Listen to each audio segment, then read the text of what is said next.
তুমি ভোট দিবা তাকে যাকে ভোট দিলে ইসলামের উপকার হবে, তাকে ভোট দিবে। তন্ত্রমন্ত্র তো অনেক দেখেছো, যারাই ক্ষমতায় বসাইলা তারা তোমার সন্তানের তাকওয়া নষ্ট করে, ঈমান নষ্ট করে। ইউনূস সরকার গান শিখাইতে চায় তোমার বাচ্চাকে, আর হাসিনা সরকার তোমার সন্তানকে ট্রান্সজেন্ডার শিখাইলো, ডারউইনের ভ্রান্ত মতবাদ শিখাইলো, গোমাতা শিক্ষা দিল, আলেমদেরকে জেলে তালায় ভৈরা সন্ত্রাসী বানায় তোমার কাছে পেশ করলো। আর যত সন্ত্রাসী আছে, যত নষ্ট লেখিকা গায়িকা আছে, তা করে সম্মান দিয়ে সংসদে নিল। তোমারে কি বুঝাইলো? ওইটা সম্মানের পথ, এটা জেলের পথ। এটাই তো বুঝাইছে তোমারে, এটা বুঝাইছে না? এটা বুঝাইছে না? হ্যাঁ, এইরকম ফ্যাসিস্ট আরো ক্ষমতায় দিবা, তাহলে এখন মুসলমান আছো তো তোমার আগামীর প্রজন্ম নাস্তিক হবে, মুরতাদ হবে, মুসলমান তালাশ করে পাবা না। সুতরাং তন্ত্রমন্ত্রের দিন শেষ, সামনে কোরআন সুন্নাহর বাংলাদেশ গড়ার বিপ্লবী ময়দানে নেমে যাও। রাজি আছো তো? ইনশাআল্লাহ রাজি আছো? বাস এইটা হলো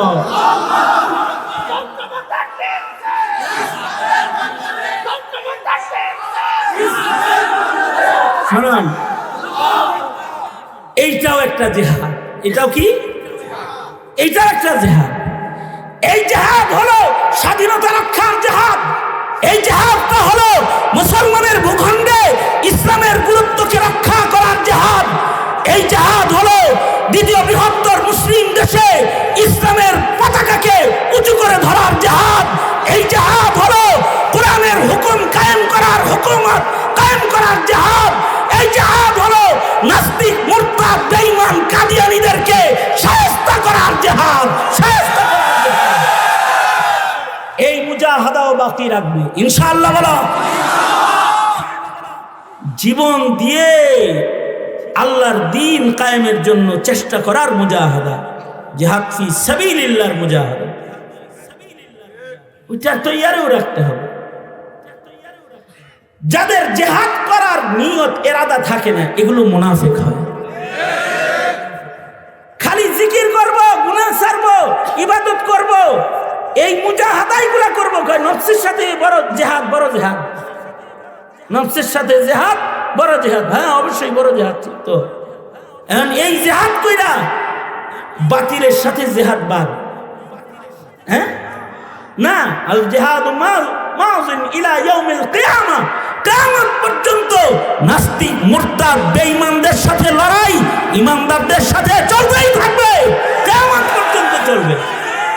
মুসলিম হিসেবে প্রতিটা মুমিনকে এই জিহাদে শামিল হওয়ার তৈয়ারি রাখতে হবে।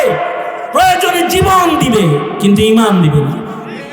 জীবন দিবে, ঈমান দিবে না। লা তাকনাতু মির রাহমাতিল্লাহ, ইন্নাল্লাহা ইয়াগফিরুয যুনুবা জামিআ। मायूस न हो अहले ज़मी अपनी खता से, तकदीर बदल जाती है मुज़तर के दुआ से। निराश न हो जगतबासी देखे তোমার গুনার পাহাড়, অধীর হয়ে করলে দুআ পাল্টে যাবে ভাগ্য তোমার। নিরাশ না হও জগৎবাসী দেখে তোমার গুনার পাহাড়, অধীর হয়ে করলে দুআ পাল্টে যাবে ভাগ্য তোমার। তো আল্লাহর ভয়ে কুদৃষ্টি করবে না, কু কথা বলবে না, কু ভাবনা লালন পালন করবে না, হৃদয়ের ভেতরেও কুচিন্তা আনবে না, বদ নজরি, বদ জবানি, বদ গুমানি, বদ চিন্তা ভাবনা হৃদয়ের ভেতরেও লালন পালন করবে না। কার ভয়ে? কারণ হৃদয়ের ভিতরের খবরও একজন জানেন, তিনি কে? হ্যাঁ, ইয়ালামু বিযাতিস সুদূর। মানব হৃদয়ে সুপ্ত গুপ্ত কথাগুলো কেউ জানে না, সে কথাগুলো একজন জানেন, তিনি কে? আল্লাহ। তাই আল্লাহর ভয়ে হৃদয়ের ভেতরে উল্টাপাল্টা কল্পনা আনা যাইব না। সকল প্রকারের পাপাচার বর্জন করে আল্লাহর ভয়কে প্রকাশ করো, ইত্তাকুল্লাহ। তো আমরা ঈমানদারদেরকে আল্লাহ পাক ডেকে বলেন ইত্তাকুল্লাহ, আল্লাহকে ভয় করো। ইনশাআল্লাহ আল্লাহর ভয়ে গুনাহ করব না, ইনশাআল্লাহ বলেন। আরো জোরে আওয়াজ করে বলেন ইনশাআল্লাহ। আর মিথ্যা বলবো না, আর গীবাত করব না, আর চগলখড়ি করব না, হারাম খাইব না, হারাম উপার্জন করব না, দাড়ি কাটবো না। চিল্লায় বলেন ইনশাআল্লাহ, জোরে করে বলেন। দাড়ি কাটাটা, আচ্ছা আগের হাদিস যেটা, যে আল্লাহর রসুল বলেন গুনাহ ইমানের হালতে বান্দা করে না। দাড়ি কাটা তো কবিরা গুনাহ। তাহলে কেউ যদি দাড়ি কাটে, তাহলে দাড়ি কাটার কবিরা গুনাহটা হলো 24 ঘন্টা কবিরা গুনাহ। মদ খাওয়ার কবিরা গুনাহটা যখন মদ খাইছে তখন, জেনা করার কবিরা গুনাহটা যতক্ষণ জেনার স্বাদ নিছে ততক্ষণ, কিন্তু দাড়ি কাটার কবিরা গুনাহটা হলো 24 ঘন্টা।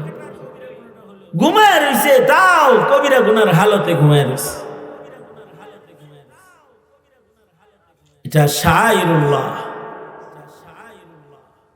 দাড়ি শার ইসলাম। ফকিহরা বলে দাড়ি শার ইসলাম।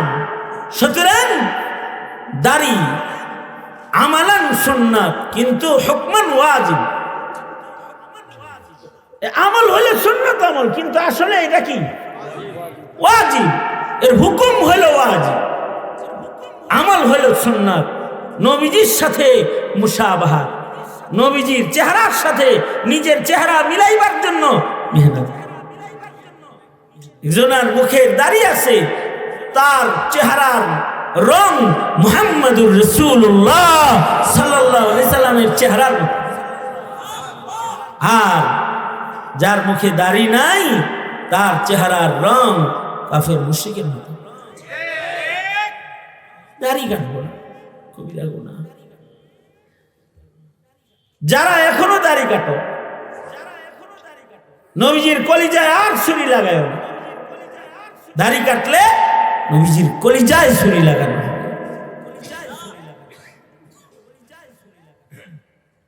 আমার হযরতকে, দেওনার হযরত, যার কিতাব আপনারা কিনলেন নামাজের আগ দিয়ে,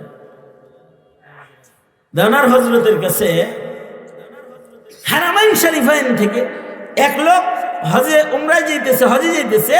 তো হযরত বলে দিলেন, যখন মদিনায় যাবেন তখন আপনি আমাকে একটা কল করেন। ওই লোক মনে করছে যে হযরত কল করতে বলছে, হয়তো নিজের সালাম দিবে। আসলে আল্লাহওয়ালাদের হৃদয়ে তো এক এক সময় এক এক ধরনের চিন্তা থাকে। ওই লোকও ঠিকই মদিনায় যায় কল করছে, হযরত আমি তো মদিনায় আসছি, আপনার সালাম খানি পৌঁছাবো ইনশাআল্লাহ। হযরত বললেন, আপনি যে সালাম পৌঁছাইবেন, আল্লাহর রাসূল সালামটা নিবনি। তার মানে আপনি আগে নিজের সালামটা কবুল করানোর ভাও করেন, তারপরে আরেকজনের সালাম পৌঁছান। নিজের সালাম কেমনে পৌঁছানোর ভাও করবেন? তো হযরত ওনারে ফোনে বলে দিলেন যে আপনি রওজায় যায় বলবেন, ওগো আল্লাহর নবী, আমার এই 65 বছর যাবত, অনেক বড় ধনী এমপি সাহেব ছিলেন উনি, ফরিদপুরে মারা গেছেন। অনেকে বলবেন যে হযরত এই 65 বছর ধরে আপনার সুন্নত কাইটা কাইটা আমি ডাস্টবিনে ফেলাইছি। আজকে আপনার মদিনায় আমি আসছি, আপনার রওজায় আঠারে দাঁড়ায় আমি ওয়াদা করতেছি, যতদিন বেঁচে থাকবো আপনার এই সুন্নতটার উপরে আর কোনো দিন আঘাত করব না। নবীজি, আপনি আমার সালামটা কবুল করেন। এটা শিখাই দিচ্ছে। এই লোক মদিনায় দাঁড়ানো, তো তারা যেমনি শিখাই দিছে সে হেমনি যা কইছে।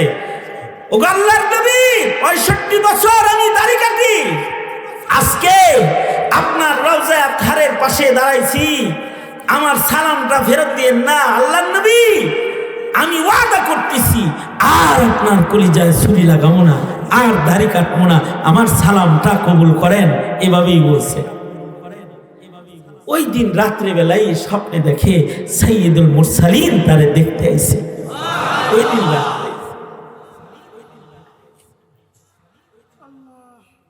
मोहब्बत का दावा तो आसा है करना है मुश्किल मगर नज्म उल्फत में मरना।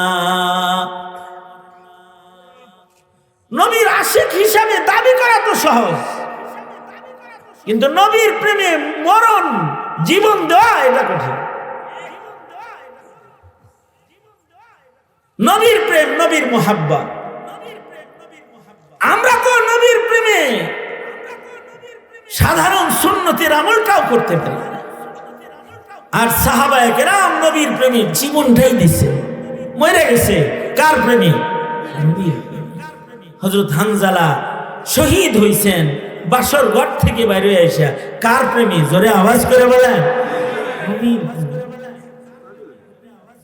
এ কারণে এটা কিন্তু কবিরা গুনাহ দাড়ি কাটা, এটা ঘুমন্ত অবস্থায় কবিরা গুনাহ।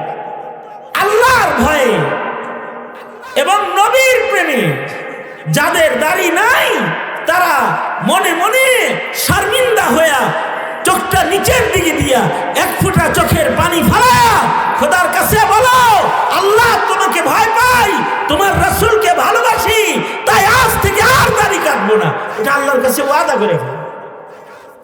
যদি ওয়াদা করতে পারো তো তোমার তাকওয়া আল্লাহর কাছে অনেক পছন্দ। কেউ যদি মুত্তাকি হয়, তাইলে তার দুনিয়ার জিম্মাদারও আল্লাহ, রিজিকের জিম্মাদারও আল্লাহ, তাকে জান্নাতে নেওয়ার জিম্মাদারও কে? কেউ যদি মুত্তাকি হয়, আল্লাহ তাআলা তাকে খাজানায়ে গায়ব থেকে রিজিক দান করে। ওমাইয়াত্তাকিল্লাহ ইয়াজআল লাহু মাখরাজা ওয়া ইয়ারযুকুহু মিন হাইসু লা ইয়াহতাসিব। কেউ যদি আল্লাহকে ভয় পায় তো আল্লাহ পাক তাকে তার ইহতিসাবের, তার হিসাব নিকাশের বাইরের রিজিক তাকে দান করবেন। সে জানেও না যে কোন জায়গা থেকে তাকে আল্লাহ রিজিক দিচ্ছে। সুতরাং আল্লাহকে ভয় করুন। বলেন আল্লাহকে, ইয়া আল্লাহ, আমরা ওয়াদা করিতেছি আর কখনো গুনাহ করব না। আওয়াজ করে বলেন আস্তাগফিরুল্লাহ।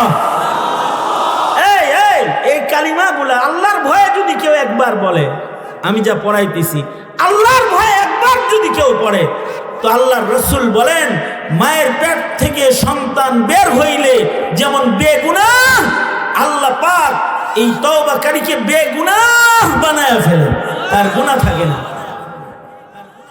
তাইবু মিনাজ যামবি কামান লা যামবা লাহু। বলেন আমার সাথে, আস্তাগফিরুল্লাহ, আস্তাগফিরুল্লাহ রাব্বি মিন কুল্লি যামবি ওয়া আতুবু ইলাইহি।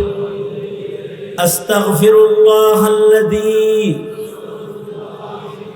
লা ইলাহা ইল্লা হুয়াল হাইয়ুল কাইয়্যুম ওয়া আতুবু ইলাইহি। আল্লাহর কাছে মাফ চাওয়া। বলেন, ইয়া আল্লাহ, আমি তওবা করিতেছি জানা অজানা, ছোট বড় সকল গুনাহ হইতে। ইয়া আল্লাহ, আমার গুনাহ মাফ করেন। ইয়া আল্লাহ, ওয়াদা করিতেছি শরীয়তে ইসলাম যা আদেশ করে পালন করিব, নিষেধ করে বিরত থাকিব। চিল্লায় বলেন ইনশাআল্লাহ। যদি লজ্জা সহকারে শর্মিন্দা হয়ে আল্লাহর ভয়ে কেউ যদি এটা বলে থাকেন, তাহলে লা তাকনাতু মির রাহমাতিল্লাহ ইন্নাল্লাহা ইয়াগফিরুয যুনুবা জামিআ। मायूस से न हो अहले ज़मी अपनी खता से, तकदीर बदल जाती है मुज़तर के दुआ से। निराश न हो जगतबासी देखे তোমার গুনার পাহাড়, অধীর হয়ে করলে দুআ পাল্টে যাবে ভাগ্য তোমার। নিরাশ না হও জগৎবাসী দেখে তোমার গুনার পাহাড়, অধীর হয়ে করলে দুআ পাল্টে যাবে ভাগ্য তোমার। এই লজ্জা শরম সহ তওবাটা হইতে হইব। খোদার ভয় নিয়া, লাজ লজ্জা নিয়ে আল্লাহকে বলতে হইব, আল্লাহ আপনি আমাকে মাফ করে দেন। এই ভয়গুলো তওবার মাধ্যমে, গুনাহ বর্জনের মাধ্যমে প্রকাশ করো। ইত্তাকুল্লাহ, আল্লাহকে ভয় করো, এক নাম্বার। দ্বিতীয় নাম্বার, ওয়াবতাগু ইলাইহিল ওয়াসিলা, আল্লাহর কাছে পৌঁছার জন্য ওসিলা তালাশ করো। তার মানে কোন নেকির কাজ ছেড়ে দিও না। যত নেকির কাজ তোমার আমার জীবনের সামনে আসবে, সব নেকির কাজগুলা বান্দা হিসেবে আল্লাহ পাওয়ার রাস্তা। বান্দার জিন্দেগীর যত নেকির কাম আছে, সকল নেকির কাজগুলা আল্লাহর কাছে পৌঁছার রাস্তা। ছোট নেকির কাজের বরকতেও কখনো কখনো মহান রব্বুল আলামিন বান্দার জিন্দেগীর ছোট্ট একটা নেক আমলের কারণে মহান রব্বুল আলামিন বান্দাকে আল্লাহ পাক আল্লাহর জান্নাতটা দিয়ে দেন। কতগুণ ছোট নেকির কাম হতে পারে। আল্লাহর রাসূল বলেছেন, কুকুরকে পানি খাওয়াইছে, পিপাসিত কুকুরকে পানি খাওয়াইছে, এইটা ওসিলা বানায় আল্লাহ জেনার গুনাহ মাফ করছে, জীবনের গুনাহ মাফ করেছে। ছোট্ট একটা আমলও অনেক সময় বাহানা হয়। ওয়াবতাগু ইলাইহিল ওয়াসিলা, আল্লাহর কাছে পৌঁছার জন্য বাহানা ঢুঁড়ো, তালাশ করো। এই যে এখানে আসছি, এইটাও আল্লাহর কাছে পৌঁছার একটা উসিলা হইতে পারে। জিন্দেগীর যত নেকির কাজ আছে, সকল নেকির কাজগুলা আল্লাহর কাছে পৌঁছার জন্য উসিলা। লা তাহতিরান্না মিনাল মারুফি শাইআ, আল্লাহর রাসূল বলে, জীবনে কোন নেকির কাম রে ছোট মনে করো না। তোমার জিন্দেগীর সকল কাজ, নেকির কাজ যেগুলো, এগুলো ছোট হইলেও এটারে গুরুত্ব দাও। হইতে পারে এই ছোট্ট কাজটাই হবে উসিলা। আপনি যদি প্রধানমন্ত্রীর বাড়ি যাইতে চান, তাহলে রাস্তা কম একটা, অথবা যদি ডক্টর ইউনূসের ঘরে যাইতে চান, রাস্তা একটা। কারোর বাড়ি তিনটা, সামনে দিয়েও দরজা আছে, দক্ষিণ পূর্বেও দরজা আছে, উত্তরেও দরজা আছে, কম। যেমন আপনি যদি ডক্টর ইউনূসের কাছে যেতে চান, তো সব দিকের রাস্তা ঘাট সব কাটা তার দিয়া বন্ধ করে রাখছে, গেট একটা। ওইখানেও চেকপোস্টের অভাব নেই। গণভবনে যারা গেছে, শেখ হাসিনার লগে দেখা করতে, হিজির তো 12টা বেজে 13টা জ্বলছে, কারণ সামনের রাস্তা সহ বন্ধ করে রাখছে। মানে গণভবনের সামনে সরোয়ার্দী হাসপাতাল রোড, এটা একটা ইমার্জেন্সি রোড ছিল। ওখানে হাসপাতাল তো একটা দুইটা না, ওখানে সরারদি হাসপাতাল, হৃদরোগ হাসপাতাল, যত হার্টের রোগী আছে সব ওইদিকে যায়। হার্টের রোগী তো পট করে শেষ, হার্টের রোগ তো হার্টের রোগী। তারপরে ওখানে শিশু হাসপাতাল, এরপরে হইল পিছনে যায় পঙ্গু হাসপাতাল। এইরকম একটা রোডে যেখানে সব মরা গো যাতায়াতের রাস্তা, এই জায়গায়ও শেখ হাসিনা গোটা রোড কাঁটাতার দিয়ে বন্ধ করে দিত। এই চলাফেরা এদিক দিয়ে করা যেত না, ওয়ান ওয়ে, ওই দিক দিয়ে ঘুরে যাওয়া লাগতো। এর বাড়ির সামনে দিয়ে রাস্তা বন্ধ, ভিতরে যাইতে হইতো। যারা ভিতরে গেছে তারা বলছে যে ভিতরে যাওয়া ঠিক না। কেন ভিতরে যাওয়া ঠিক না? হুজুর ভিতরে গেলে না বিসি বুসি হওয়াতে চেক করে আলে, মানে মেশিন সামনে দিয়েও ঢুকায় পিছন দিয়েও ঢোকায়, একেবারে এমনি এমনি বসে যে সিপাই সাপাই কোনো কেমিক্যাল না নিয়ে ঢুকে পড়বে। এইরকম সে দুনিয়ার রাজা বাদশার কাছে যাওয়ার ভাব হইল এত চেকপোস্ট, এইরকম সংকীর্ণ পথ। আর আমরা যারা বান্দা, আমরা যদি আল্লাহর বাড়ি যাইতে চাই জান্নাতে, তাহলে জান্নাতে যাওয়ার চেকপোস্ট এত না, জান্নাতে যাওয়ার রাস্তার অভাব নাই। তুরুকুল উসুল ইলাল্লাহি সুবহানাহু ওয়া তাআলা কাআদাদি আনফাসিল খালায়েক। আল্লাহর কাছে যাওয়ার জন্য আল্লাহ তাআলা রাস্তার সংখ্যা রেখেছেন অসংখ্য। আমি শ্বাস প্রশ্বাস কতগুলো ছাড়ি এটা গোনা সম্ভব না, আমাদের সবার শ্বাস প্রশ্বাস গোনা সম্ভব না, সারা দুনিয়ার মানুষের শ্বাস প্রশ্বাস গোনা সম্ভব না। গরু ছাগল ভেড়া বকরি সব প্রাণীর শ্বাস প্রশ্বাস আনফাস এর সংখ্যা যত, আল্লাহর কাছে যাওয়ার রাস্তার সংখ্যা আল্লাহ আর চাইতে বেশি বানায় রাখছে, বান্দার যেন যাইতে কোনো সমস্যা না হয়। আল্লাহু আকবার, জোরে করে বলেন আল্লাহ। এই কারণে আল্লাহ পাক বলে ওয়াবতাগু ইলাইহিল ওয়াসিলা, আল্লাহর সাথে যাওয়ার, আল্লাহর কাছে পৌঁছার জন্য বাহানা তালাশ করো, আল্লাহর কাছে যাওয়ার রাস্তা বাহানা খোঁজো।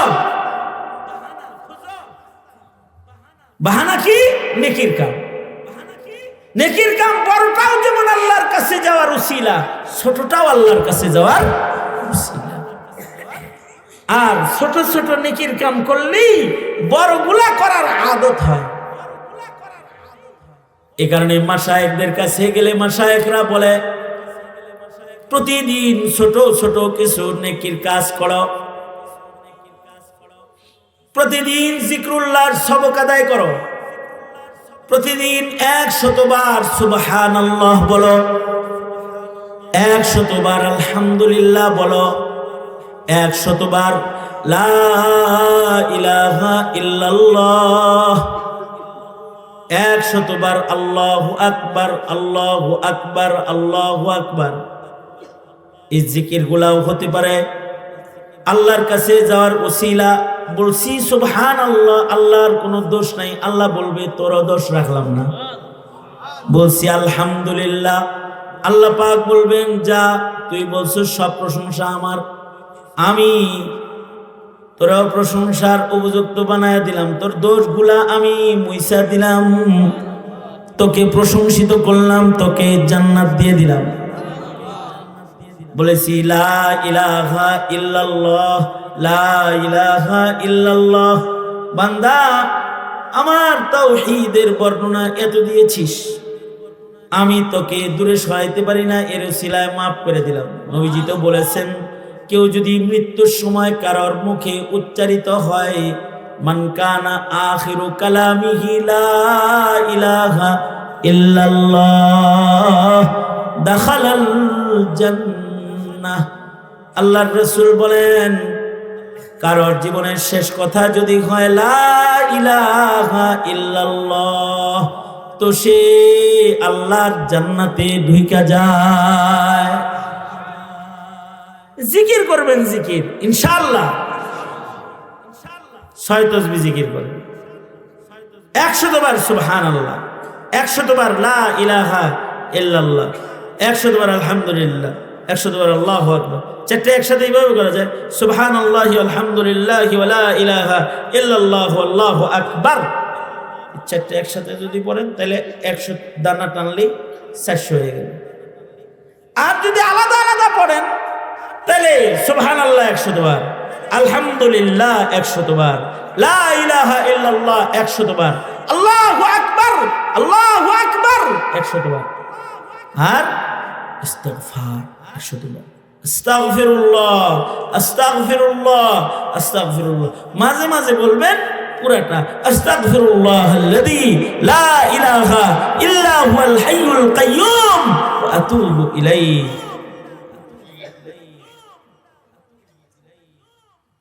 আর দরুদ শরীফ 100 বার দরুদ শরীফ। এই ছোট ছোট ছোট ছোট আমল, এটা জান্নাতে যাওয়ার রাস্তা। আর সবচেয়ে বড় কথা হলো, যারা জিক্রুল্লাহ করে তাদের অন্য কঠিন সাধনা করার যোগ্যতা আল্লাহ পাক তাদেরকে দান করে। এ কারণে মাশায়েখরা 6 তাসবিহ জিকির দিয়ে দেয়, আবতাগু ইলাইহিল ওয়াসিলা। জীবনের ছোট ছোট নেকির কামকে ওসিলা বানাও।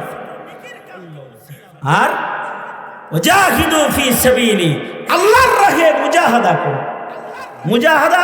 মুজাহাদায়ে নফসানি, নফস গুনাহ করতে চায় তো নফসের সাথে মুজাহাদা, গুনাহ করলাম না।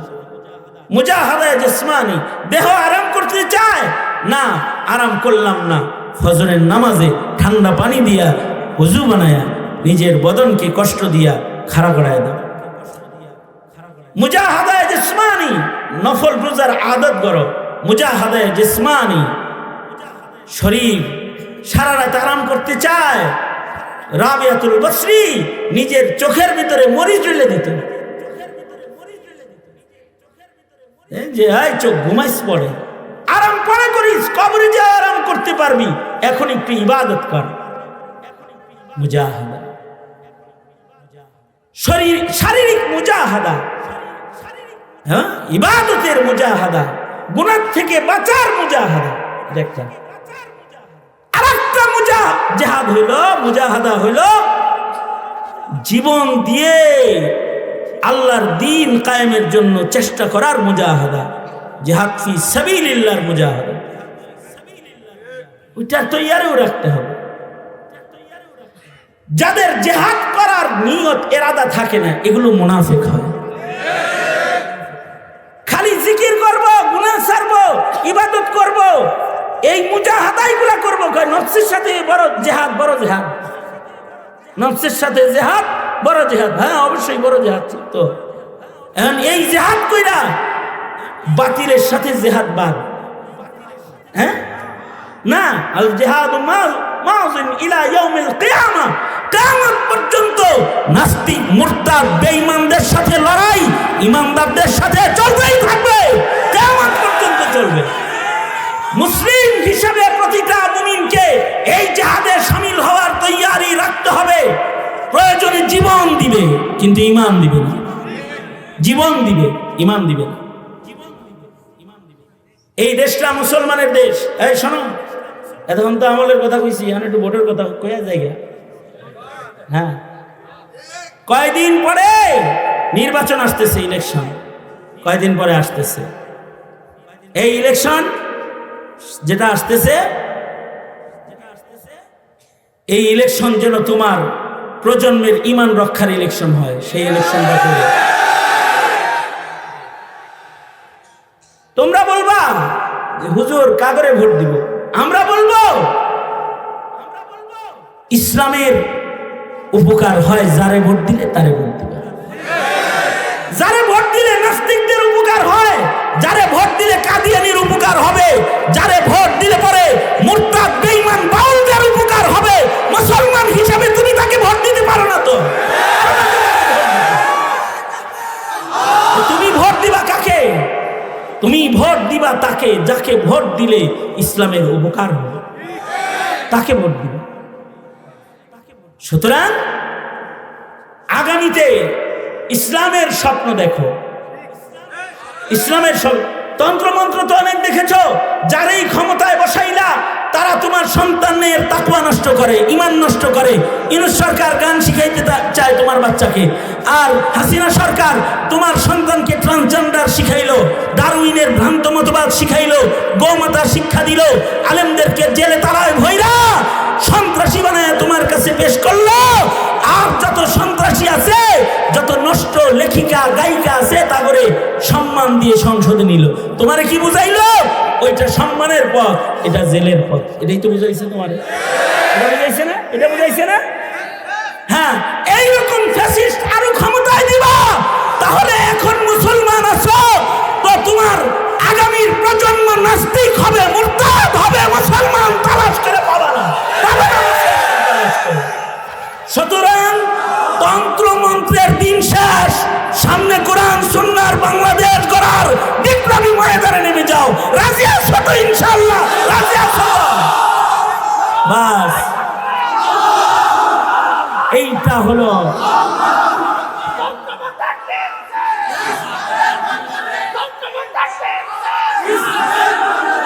শুনুন, এইটাও একটা জিহাদ। এটাও কি? এইটাও একটা জিহাদ। এই জিহাদ হলো স্বাধীনতা রক্ষার জিহাদ। এই জিহাদটা হলো মুসলমানের ভূখণ্ডে ইসলামের গুরুত্বকে রক্ষা করার জিহাদ। এই জিহাদ হলো দ্বিতীয় বৃহত্তর মুসলিম দেশে ইসলামের পতাকাকে উঁচু করে ধরার জিহাদ। এই জিহাদ হলো কোরআনের হুকুম কায়েম করার, হুকুমত কায়েম করার জিহাদ। এই জিহাদ হলো নাস্তিক, মুরতাদ, বেঈমান, কাদিয়ানীদেরকে শায়েস্তা করার জিহাদ, শায়েস্তা করার জিহাদ। এই মুজাহাদাও বাকি রাখবে ইনশাআল্লাহ। বলো তাইলে কাজ তিনটা: ইত্তাকুল্লাহ ওয়াবতাগু ইলাইহিল ওয়াসিলা ওয়াজাহিদু ফি সাবিলি। মুজাহাদা, হর কিসমের মুজাহাদা করবো তো ইনশাআল্লাহ। তৈয়ারি রাখি। কোনটার উসিলায় যে আল্লাহ পাক আমাদের মাফ করবেন তা আমাদের জানা নাই। যা কিছু বললাম, যা কিছু শুনলেন, আরো শুনবেন। মুফতি আরিফ বিন হাবিব সাহেব, উনি তো হাফিজুল হাদিস, উনি অনেক হাদিস শোনাইবেন। তারপরে আমার দোস্ত আল্লামা হাসান জামিল সাহেব দামাত বারকাতুহুম শেষ আলোচনা করবেন। এই যে ওনারা মুক্তাতুল্য কথাগুলো বলতেছেন, এগুলোর জন্য শুধু কানে শুনে চলে যাওয়ার ভেতরেই সীমাবদ্ধ না হয়, এগুলো যেন আমলি জিন্দেগিতে ফিট করতে পারি। এই তৌফিক আল্লাহ পাক আমাদের দান করেন। যে সকল মেহমানরা আসছে এদের কদর দানই করি ইনশাআল্লাহ।